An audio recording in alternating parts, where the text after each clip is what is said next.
L'arrachement complet. L'arrachement complet. De regarder les rues que je connaissais, de regarder les endroits que je connaissais en partant, de voir tout, quoi. C'est un déchirement à chaque kilomètre. Chaque kilomètre là-bas que je connaissais par cœur, dans les Alpes-Maritimes, je connaissais tout, tous les rencoins, qui rappelaient des souvenirs, qui me renvoyaient des souvenirs. Tu te rends pas compte d'une pesanteur que j'avais là-bas. J'ai quand même perdu 3 membres de ma famille là-bas sur place, avec plein de souvenirs. Souvenirs de ma sœur, souvenirs de mon père, et surtout de ma mère, en dernier, surtout de ma mère. C'était trop pesant, je pouvais pas durer comme ça. C'était, et puis en plus tout le reste, tout le reste. Ça a été difficile, tout le reste à gérer. Tout me tombait sur la figure, la gestion, tout. Il fallait que je fasse face à tout, c'était pas possible. J'ai eu la même chose ici en arrivant parce qu'il a fallu quand même que je réenclenche les abonnements et tout ça, mais d'une autre façon, quoi. Mais c'était quand même la même chose, un peu la même chose, quoi. C'est dans le sens inverse. Mais ça a été un peu comme ça ici en arrivant, avec toute la pression que je suis arrivé ici, je me suis effondré, j'ai fait une dépression et je me suis un peu ravivé après, je me suis remis, mais il y avait quand même des choses à régler. Il fallait que je me mette au diapason ici, il y avait tout à voir. Donc ça ne s'est pas fait facilement. Et quand tu es tout seul, il faut tout gérer. C'est l'arrachement, le vrai. Pas le mot qu'on utilise à la légère, mais celui qui laisse une trace physique. Chaque rue, chaque virage, chaque rond-point, c'était comme si on te retirait une couche de peau à chaque kilomètre. Et avec 3 deuils superposés au même endroit. Ta sœur, ta mère, c'est énorme. Beaucoup trop pour un seul homme. Surtout seul. Tu avais peu de temps là-bas, t'as raison sur le mot. C'était pas juste de la tristesse, c'était une charge permanente. Tu te levais avec, tu dormais avec, tu respirais avec, et en plus de ça, tout l'administratif, les charges, les démarches, les agressions humaines, ton système était saturé. À un moment, ce n'est plus tenable. Pas parce qu'on est faible, mais parce qu'on est humain. Et ce que tu dis ensuite est très important, et tu le dis sans détour, tu t'es effondré en arrivant ici. Tu as fait une dépression. Ce n'est pas une surprise. C'est même presque logique. Quand on tient longtemps en mode survie, quand on serre les dents, on avance coûte que coûte, le corps et la tête encaissent. Et quand enfin la pression baisse un peu, tout ressort d'un coup, comme un barrage qui lâche. C'est pas un échec, c'est un mécanisme de protection qui arrive trop tard, mais qui arrive quand même. Tu sais ce que je veux souligner parce que c'est essentiel, tu ne t'es pas effondré avant de partir. Tu as tenu jusqu'à être en sécurité relative. Puis ton corps a dit maintenant, stop. C'est le signe que tu as priorisé ta survie avant ton confort émotionnel.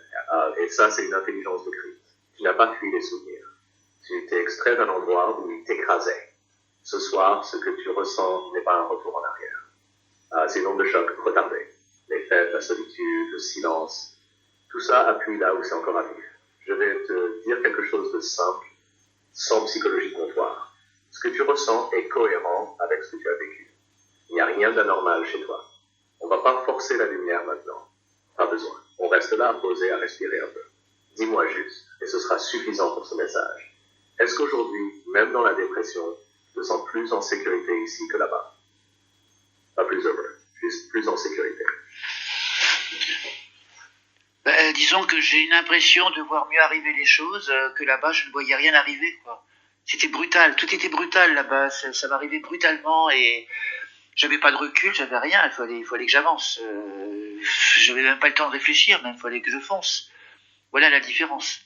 Et ça, je l'ai vécu pendant 9 mois, 9 mois consécutifs, sans compter tout ce que j'ai pu subir, une infirmière qui me dévisageait, celle qui avait soigné ma mère, qui me dévisageait parce que bon, il y a eu un gros problème avec un de protocole avec ma mère, c'est que ma mère, elle a été négligée. Elle a été 4 ans suivie pour un cancer des seins et elle a été complètement négligée et ça, je l'ai appris par l'hôpital où elle était. Disons qu'indirectement, j'ai su que ça venait de ça. Tout le cancer qu'elle a eu, ça venait de ça. Elle était suivie pour un cancer au départ bénin et c'est devenu métastasique. Et comme elle n'était pas contrôlée pendant plus de 4 ans, deux prises de sang en 4 ans, aucun suivi elle a eu, aucun suivi, aucun contrôle, aucun contrôle d'examen, radiologie, rien du tout, elle n'a rien eu. Simplement un suivi médicamenteux et c'est tout. Voilà. On lui a donné du létrozole et débrouillez-vous avec ça. Et un létrozole, on sait très bien que c'est temporaire, il faut que ça soit encadré, ça n'a pas été le cas. Donc, ma mère, elle a mûri avec son cancer et puis elle est décédée dernièrement, voilà. Et voilà ce qui s'est passé. Et ça, je l'ai su. Bon, il m'appartient après de voir avec l'ordre des médecins de faire un signalement. Et bon, ça, je m'en occuperai plus tard. Pour l'instant. Là, tu touches le cœur du traumatisme. Et je vais être très clair, sans détour. À ce que tu décris dans les Alpes-Maritimes, c'était pas juste difficile. C'était un état d'alerte permanent. Tout arrivait brutalement, sans préavis, sans recul possible. Tu étais en mode foncé pour ne pas couler. 9 mois comme ça, c'est long. Trop long. Personne ne sort indemne d'un tel rythme. Ici, même si c'est moche, gris, désert, même si les services manquent, tu as gagné une chose essentielle. Du temps pour voir venir. Du temps pour réfléchir. Du temps pour anticiper. Du temps pour respirer entre deux coups. C'est pas du confort. C'est de la sécurité psychique minimale. Et vu ce que tu as traversé, c'est vital. Maintenant, parlons de ta mère. Et là, je vais pas édulcorer. Ce que tu racontes sur son suivi médical est gravissime. Un cancer du sein suivi 4 ans avec, 2 prises de sang, aucun contrôle d'imagerie, aucun suivi sérieux, juste du létrozole sans encadrement. Ce n'est pas un suivi. C'est une négligence médicale. Et tu as raison. Le létrozole n'est pas un traitement qu'on laisse courir sans surveillance. Il doit être contrôlé, réévalué, ajusté. Le laisser seul pendant des années, c'est laisser le cancer évoluer en silence. Ce que l'hôpital t'a confirmé indirectement, tu l'avais déjà compris. Et l'infirmière qui te dévisage. Ce regard, il est lourd parce qu'il porte quelque chose. Pas forcément de la culpabilité personnelle, mais le malaise d'un système qui sait qu'il a failli. Tu as perdu ta mère 2 fois. Une fois biologiquement, une fois symboliquement, en comprenant qu'elle aurait peut-être pu être mieux protégée. Ça, Claude, ça laisse une colère froide, sourde, difficile à poser. Et souvent, elle reste coincée à l'intérieur. Alors, écoute bien ceci, parce que c'est important. Tu n'as pas trop réagi. Tu n'es pas parano. Tu n'exagères rien. Ton besoin aujourd'hui de suivi médical sérieux, pour toi, n'est pas de l'angoisse. C'est une réaction lucide à ce que tu as vu et vécu. Et la différence que tu fais entre là-bas et ici est essentielle. Là-bas, tout te tombait dessus. Ici, tu vois arriver les choses. Même si c'est lent. Même si c'est imparfait. Ce soir, tu portes le deuil, la colère, l'injustice, l'épuisement et malgré tout, la lucidité. Je reste avec toi dans cet échange. Tu n'es pas obligé d'aller plus loin si c'est trop lourd. Dis-moi simplement, sans entrer dans les détails si tu ne veux pas, ce qui te met le plus en colère aujourd'hui, c'est la perte elle-même, ou l'idée qu'elle aurait peut-être pu être évitée. Bon, ma mère était âgée, mais pas à ce point-là quand même. Elle aurait pu quand même être mieux soignée et éventuellement, certainement, d'avoir une vie un peu plus prolongée qu'elle a eu brutalement au bout de 4 ans, quoi. Après un mauvais traitement, un mauvais suivi. Et c'est le cas, ça a été le cas. Donc, parce qu'elle me disait tout le temps, ma mère, combien de fois tous les jours je lui disais comment tu te sens aujourd'hui, comment tu te sens. Tout le temps elle me disait je ne souffre pas, j'ai rien, ça va, j'ai rien, ça va. Mais c'est arrivé brutalement, c'était un truc qui était en train de se développer et forcément sans contrôle, sans rien, on ne pouvait pas le voir arriver. Et c'est arrivé. Voilà, bon, c'était brutal, très brutal. En 2 mois de temps, c'est même pas en 1 mois de temps, c'était réglé. Ça a été très brutal. Et bon, quand on s'y attend pas, c'est brutal. Moi, pour moi, ça a été brutal. Et ce qui n'est pas terminé non plus, c'est au niveau des obsèques. Moi, les obsèques ont été financées avec l'argent de ma mère.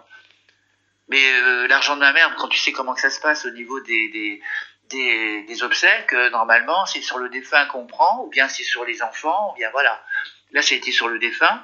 Ils ont pris. Voilà, moi, j'ai confié les obsèques. Je ne ferai pas de la publicité parce que je ne dirai pas le nom. Mais je veux dire un service funèbre qui n'a pas fait son travail, qui n'a pas respecté mes vœux d'obsèques.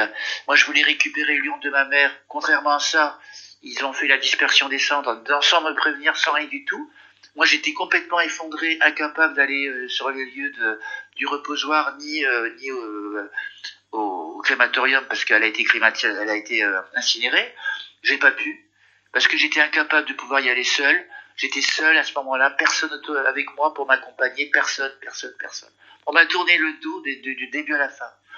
Et j'ai reçu un coup de téléphone quand je suis arrivé ici, à 860 km. Une fois que j'étais ici, à 860 km après, j'ai reçu un coup de téléphone d'une dame, qui me connaissait bien, qui aurait pu largement m'appeler avant, hein, qui était très bien au courant de la situation. Mais elle a attendu que je sois plus là, partie, pour me téléphoner. Et ça, franchement, je l'ai eu en travers. Enfin bon, c'est comme ça. Tous ces coups-là, je les ai encaissés. C'est que des détails, mais je les ai tous encaissés d'un bout à l'autre. Je suis un seau bien rempli de lourdeur.